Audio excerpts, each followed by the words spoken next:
Hi friends, എല്ലാവർക്കും നമസ്കാരം. ഇന്ന് നമുക്ക് നല്ല ടേസ്റ്റ് ആയിട്ടുള്ള സേമിയ പായസം എങ്ങനെ ഉണ്ടാക്കാൻ നോക്കാം. അപ്പോൾ നമുക്ക് വേഗം തന്നെ വീഡിയോയിലേക്ക് പോവാം. അപ്പോൾ ആദ്യം തന്നെ നമുക്ക് സേമിയ ഒന്ന് ചൂടാക്കി എടുക്കണം.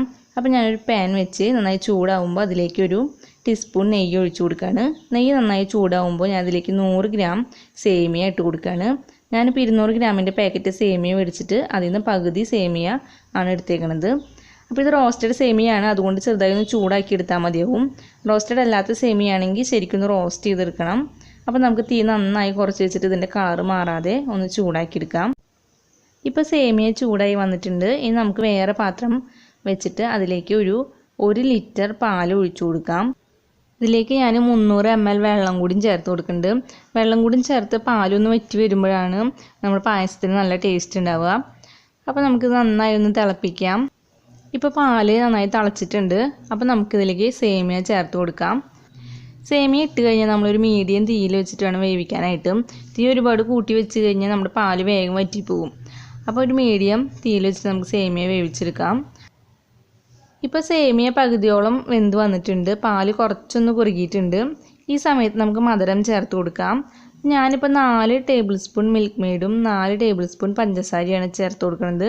നമ്മളിപ്പോൾ ആദ്യം മധുരം ഇട്ട് കൊടുക്കുകയാണെങ്കിൽ പായസം വറ്റി വരുമ്പോഴേക്കും ചിലപ്പോൾ മധുരം കൂടിപ്പോവും. അപ്പോൾ കുറച്ച് പാല് വറ്റിയതിന് ശേഷം മധുരം നോക്കിയിട്ട് പാകത്തിന് ഇട്ട് കൊടുത്താൽ മതിയാവും. ഇത്രയും മധുരം ചേർക്കുമ്പോൾ തന്നെ കറക്റ്റ് മധുരം ആയിട്ടുണ്ടാവും. ഇനി നിങ്ങൾക്ക് മധുരം കുറവ് തോന്നുകയാണെങ്കിൽ കുറച്ചും കൂടി പഞ്ചസാര ചേർത്ത് കൊടുക്കാം. മധുരം കൂടി ഇട്ട് കഴിഞ്ഞാൽ മീഡിയം തീയിൽ വെച്ചിട്ടാണ് നമുക്ക് സേമിയ വേവിച്ചെടുക്കാം. സേമിയ വെന്ത് വരുമ്പോഴേക്കും പാലും കറക്റ്റ് കുറുകി വന്നിട്ടുണ്ടാവും. ഇനി ഇതിലേക്ക് നമുക്കൊരു 6-7 ഏലക്ക ഒന്ന് ചതച്ചിട്ട് ഇട്ട് കൊടുക്കാം. പൊടിയാണെങ്കിൽ പൊടി ഇട്ട് കൊടുക്കാൻ കുഴപ്പമില്ല. ചതച്ചിട്ട് വേണമെങ്കിൽ അങ്ങനെയായാലും ഇട്ട് കൊടുക്കാം. ഞാൻ ചതച്ചിട്ട് ഇട്ട് കൊടുക്കുകയാണ്. ഇനി ഇതിലേക്ക് നമുക്ക് ഒരു നുള്ളു ഉപ്പും കൂടിയും ചേർത്ത് കൊടുക്കാം. മധുരം ഒന്ന് ബാലൻസ് ചെയ്ത് നിൽക്കാൻ വേണ്ടിയിട്ടാണ് നമ്മൾ ഉപ്പ് ചേർത്ത് കൊടുക്കുന്നത്. അടിയിൽ പിടിക്കാതിരിക്കാൻ നമ്മൾ ഇടയ്ക്കിടയ്ക്ക് ഇളക്കിക്കൊണ്ടേ ഇരിക്കണം. ഇപ്പോൾ നമ്മുടെ പായസം റെഡി ആയിട്ടുണ്ട്. പാൽ ഒരുപാട് വറ്റിക്കാൻ നിൽക്കരുത്, കാരണം പായസം തണുക്കുമ്പോൾ ഒന്നും കൂടി പാല് വറ്റി കുറുകി വരും. അപ്പോൾ ഈ ഒരു ഇതാവുമ്പോൾ തന്നെ സേമിയൊക്കെ മേലെ പൊന്തി നിൽക്കുന്ന ഇത് കാണുമ്പോൾ തന്നെ നമ്മൾ തീ ഓഫ് ചെയ്ത് കൊടുക്കുക.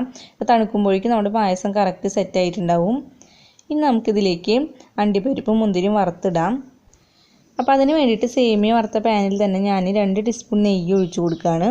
നെയ്യ് നന്നായി ചൂടാകുമ്പോൾ ഞാനിതിലേക്ക് 10 അണ്ടിപ്പരിപ്പ് ചേർത്ത് കൊടുക്കുകയാണ്. അപ്പോൾ അണ്ടിപ്പരിപ്പ് മുന്തിരിയൊക്കെ നിങ്ങളുടെ ഇഷ്ടത്തിനനുസരിച്ച് ചേർത്ത് കൊടുക്കാം. അപ്പോൾ അണ്ടിപ്പരിപ്പ് കൂടി ചേർത്ത് അണ്ടിപ്പരിപ്പ് നന്നായി റോസ്റ്റ് ചെയ്തെടുക്കാം. അതിനുശേഷം നമുക്കിത് പായസത്തിലേക്ക് ഇട്ട് കൊടുക്കാം.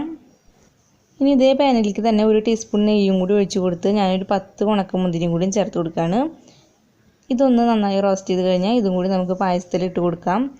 ഒപ്പം ഈ നെയ്യും കൂടി നമുക്ക് പായസത്തിൽ ചേർത്ത് കൊടുക്കാം. അതിനുശേഷം ഒന്ന് ഇളക്കി കൊടുക്കാം. അപ്പോൾ ചൂട് കുറച്ചൊന്ന് കുറഞ്ഞു വരുമ്പോഴേക്കും നമ്മുടെ പായസം കറക്റ്റ് സെറ്റായി കിട്ടും. അപ്പോൾ നമ്മുടെ ടേസ്റ്റ് ആയിട്ടുള്ള സേമിയ പായസം റെഡി ആയിട്ടുണ്ട്. നിങ്ങളിങ്ങനെ ഒന്ന് ഉണ്ടാക്കി നോക്കണം, നിങ്ങൾക്ക് എന്തായാലും ഇഷ്ടപ്പെടും. അപ്പോൾ ഈ വീഡിയോ ഇഷ്ടമാവുകയാണെങ്കിൽ എൻ്റെ ചാനൽ ഒന്ന് സബ്സ്ക്രൈബ് ചെയ്യുക. ഒപ്പം അടുത്തുള്ള ബെല്ലൈക്കൺ അമർത്ത് അതിൽ ഓൾ പ്രസ് ചെയ്യുക. അപ്പോഴാണ് ഞാനിടുന്ന വീഡിയോ നിങ്ങൾക്ക് നോട്ടിഫിക്കേഷനായി കിട്ടുള്ളൂ. ഒപ്പം വീഡിയോ ഇഷ്ടമാവുകയാണെങ്കിൽ ലൈക്ക് ചെയ്യുക, പിന്നെ മറ്റുള്ളവർക്ക് ഷെയർ ചെയ്ത് കൊടുക്കുക. നിങ്ങളുടെ അഭിപ്രായങ്ങൾ എന്നെ കമൻസ് ആയിട്ട് അറിയിക്കുക.